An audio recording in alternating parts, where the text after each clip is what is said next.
So the third saying of Jesus is from John 19:26 to 27.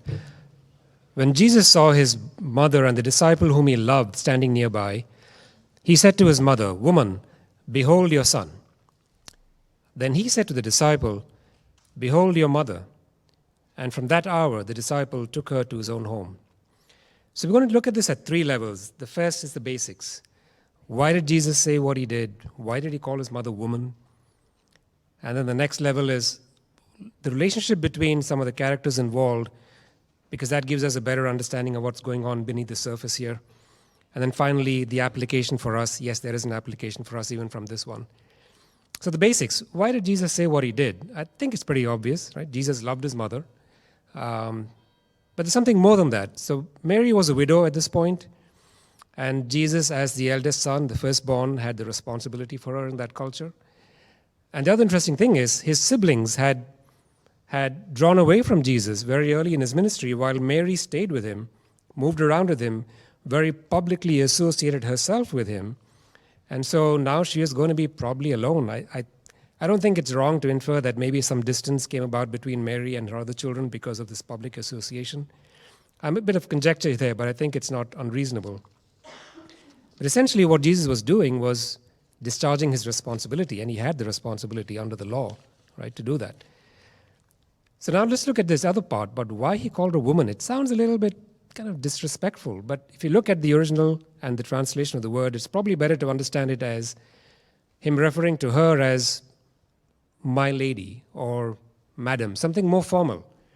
And that kind of makes sense because, it sort of interjects a little bit of a distance between him and her, which is also appropriate because by this time he's on the cross and he's going to be ascending to heaven, taking on his full divinity, his full glory, the glory he had with God the Father before the creation of the world, whereas she's going to be living on earth for a little while longer.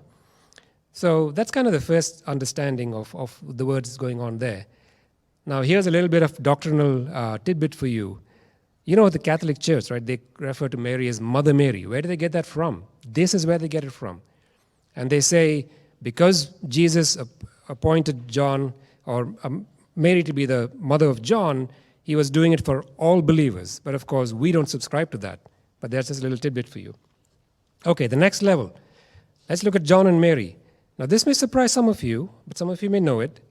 But scholars and people who look at the Bible very, very carefully have figured out that the disciple John and Jesus were most likely related.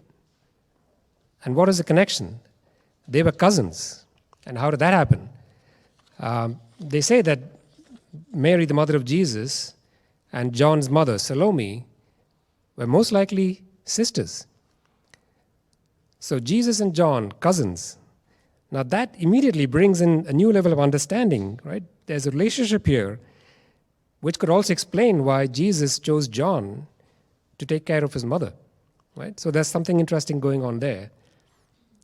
But now let's look at Salome, who is not directly mentioned, but we know from Matthew chapter 20 that she was actually there at the crucifixion. And she herself had very closely associated herself with Jesus very early in the ministry. And she's here at the cross, and she's mentioned later, 3 days later, going along with Mary to the tomb with spices, right? So someone who clearly had publicly associated herself with Jesus. But what's the real point here? The point is these words would have been pretty hard, I think, for them to accept, right? That's probably the last thing Mary wanted to hear as she's watching her firstborn die, probably the most horrible death that anybody can imagine on the cross.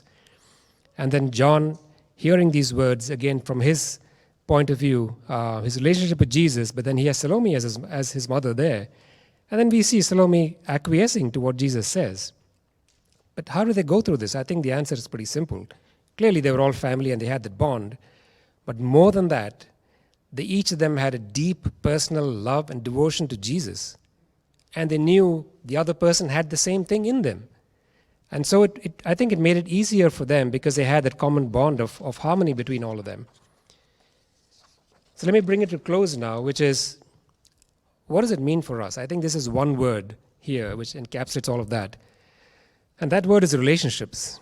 Right? It's probably the most difficult thing in the world to manage all our relationships very wisely, maturely, the way God wants us to. And I think we can safely say that the closer the relationship, the harder it becomes.